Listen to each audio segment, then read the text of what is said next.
with the South Korean people, how they were very upset with the president and he had such low approval rating, shows a bit of a rejection of the American empire. This is the American empire candidate, and the South Korean people say no.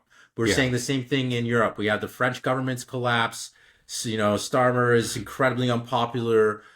Schultz is unpopular. We see the rise of the AfD. We see, in Romania, we see a candidate that is anti-NATO, U.S. empire. We are Yeah. seeing these Though he countries was, start to. yeah, though he was shot down by the Supreme Court.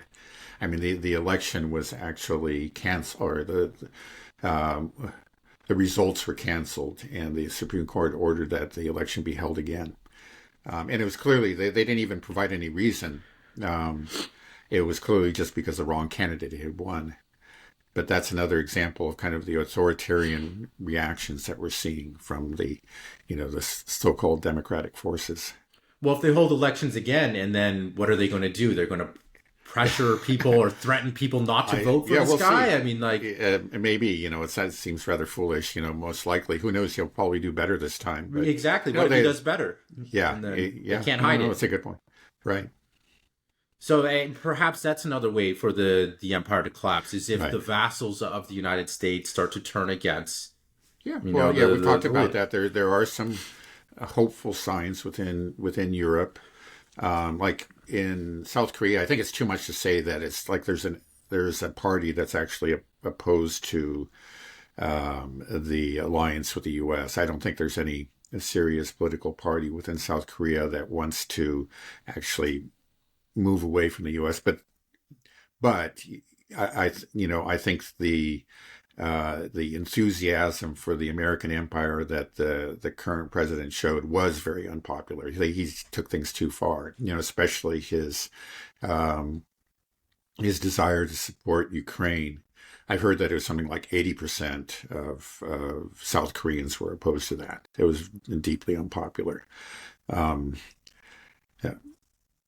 Does Ukraine have any friends in the world? I mean, I'm not talking about the governments. Obviously, we know what governments are supporting it because the United States is using Ukraine Yeah. and they say you have to support it. But are there any countries where the majority of the people are supporting Ukraine? Because it just seems like, to me, no. Everybody is like, we don't want this. This has gone Yeah. on too far. Everybody Well, knows that Ukraine has lost and they don't want to make this conflict larger than it needs to be. yeah. They want it Well, to end. Well, unfortunately, I would say that the majority of U.S. citizens actually still are in favor of providing military support to Ukraine. The results of a poll came out. I saw it this morning, and I think it's something like 55% of Americans, or maybe 52% or something. It's a majority. It's down somewhat from where it was a year ago, but there's still a majority. Now, I think if you actually put a price tag on it and said, "Oh, okay, so you want to send another 50 billion," I think probably you wouldn't get that big a numbers. People, say these things without really thinking through, and you ask them to pay for it, then they're not so interested. But I think I think it's true too in Germany that there are majorities. Now they're shrinking majorities, in favor of supporting Ukraine, and I think they're rather let's call them shallow majorities, meaning that this is not real ironclad support. People, answer yes, but it's not something that they're really enthusiastic about. And I think they could be easily dissuaded from. And meanwhile, in all these countries, in Germany, there's a growing opposition, which I think is a very strong opposition. It may be only 30%, but it's a strong 30% against a weak 55% or something like that. And I think that's what you're finding. They still, because there are a lot of, again, it's just most people in these countries, whether we're talking about the U.S. or we're talking about Europe, they, they basically trust the authorities, and they basically trust the mainstream. Well, maybe they don't, but I was going to say the mainstream media. There's a great deal of skepticism. Yet they say they don't trust them, but in fact, their views still are to a great extent shaped by the mainstream media. I think they understand, they have a feeling that they're being lied to. So like in the US, we found that skepticism of the mainstream media is at an all-time high. And yet their views still are to a great extent shaped by the mainstream media. It's just that it's like I would say it's a rather shallow kind of support that you find in Ukraine, and it's fading. It's much weaker than it was, during 2022. I think it's if you graphed it, you would see the line is going down, and it will continue to go down.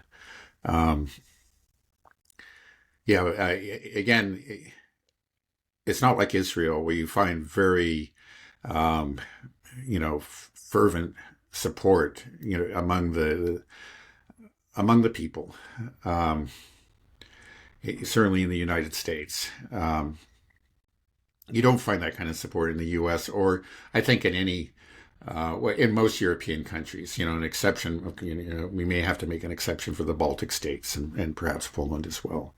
Um, but in general, it's just not there. They may get a majority in the polls, but they're not excited about it. And I think again, when you actually put a price tag on it, that most people say, they want to express some kind of support for Ukraine, but they're not interested in paying for it.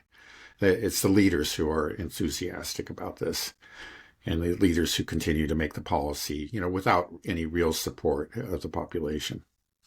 Well, those leaders seem to become increasingly more unpopular. They keep this stance because they seem to be putting, funding for Ukraine above the welfare of their own citizens. Right. Yeah, and in places like Germany, it's quite extraordinary. You have the leaders openly saying that and actually taking votes because Germany is, a fiscally conservative country.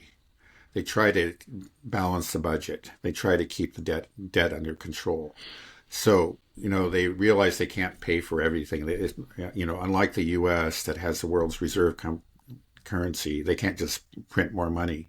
So they've actually had votes, where choices that, either we're going to support, let's say, this welfare program for German citizens, or we're going to send this money to Ukraine. And they've sent the money to Ukraine. And, the opposition parties have pointed this out, and people are not happy about it. Yeah. But why can't the Western European countries and the United States, why can't they just engage in diplomacy, negotiate with Russia? It should become increasingly more apparent that they can't win this unless they just want to go nuclear and potentially destroy the world. So what is it that is just keeping them going? What are they hoping to achieve? There's talks of a frozen conflict or whatever, but they don't ever ask the Russians, who are clearly the ones that are in charge, that are commanding the situation now, that they will be able to dictate the terms much more than we can. So what's the end goal? Do they really think that they can just draw this out for years with just no regard to the Ukrainian people, let them all die? I mean, this is what is the plan? You said there is no plan, but the plan is just to kick the can down the road. Yeah. Well, I think I'll just repeat what I said before. They had their plan A that failed miserably, and they just don't have a plan B. So they just keep on repeating plan A. I mean, that's absurd, of course, but that's what you find. And why can't they go to plan B? Because plan B, I think, would just involve, let's say, why don't we talk to the Russians? But once we talk to the Russians, then we admit, first of all, that the Russians are not the devil. They've demonized the Russians, and particularly Putin, to such a great extent. You say, well, you can't talk to the devil. You can't make a deal with the devil. All you can do is fight him. And then, on one hand, they call the Russians, evil, but on the other, they also pretend that they're weak and they're on the verge of collapse. And you're still getting that kind of language. Recently there was some fluctuation in the currency markets, and the ruble weakened for a while. Now it's just back to where it was before. But immediately there were headlines, throughout the West. The ruble is about to turn to rebel. The Russian economy is about to collapse. The Russians themselves were not hardly even noticed it. And, and it just wasn't a big deal. The Russian economy is not about to collapse, but they've been talking this way the whole time, because that's the other part of it, is that Russia is evil, but it's also weak. And so there's no point in talking to him. First, you shouldn't. It's immoral to talk, to the devil. And then it's also, there's no need to, because the devil is so incredibly weak. and we just need to impose, new conditions on him. And both of these notions are absurd, but they're just held as like articles of religious faith by these people. And why is that? Because all these people are believers in the religion of Western hegemony and supremacism. I mean, they really, really, really believe in it deeply, and that's just something that they can't abandon. And if they start talking to Russia, it's sort of a way of that would be admitting, okay, that we're wrong, that we aren't the hegemon. Okay, we aren't. Okay, that there are other countries with their own interests and their own ways of life that are legitimate. We can't admit any of that. That just goes counter to the religion of our leaders. Well, okay, so if we don't refuse to communicate, although I hope it changes under Trump, but let's say if we do start to engage in diplomacy and agree to neutrality for Ukraine, then that doesn't necessarily mean the end of NATO, or it's not a damaging thing to Europe at all. I mean that's actually good, right? That's a great thing, right? If Ukraine just Yeah, gets no NATO neutrality, right, we right. stop the I think aggression. objectively it Well, would be a wonderful thing for everybody concerned, and we could have avoided this war altogether. It would have been great for, above all, for Ukraine. Yeah, it's just a disaster. Ukraine, it's kind of interesting because Zelensky actually at certain times in his career showed an awareness of this. His thinking has changed over the years. Again, he was elected as a peace candidate. He was going to implement the Minsk Accords, which Russia also wanted to implement. And then, but when he took power, I think it's just like he was basically taken into the back room and explained to him that that's not how we do things around here. And there was actual real threats to his life when he attempted to push make a push for peace with Russia, and he for a short while he did try or made some sort of gestures in support of the Minsk Accords, but that didn't last. He abandoned it, and then at the beginning of the SMO, way back in March of 2022, he said, what we would now call a Russian talking point. He said that it was clear to him that the Western powers wanted to use Ukraine against Russia, to weaken Russia, even if that meant sacrificing Ukraine. This was something that he was aware of at the time. So at that point, remember, he was still talking to the Russians. He was trying to negotiate with them. But then he was convinced by Boris Johnson and others, to tear up the agreement, the Istanbul Agreement, and just to go on.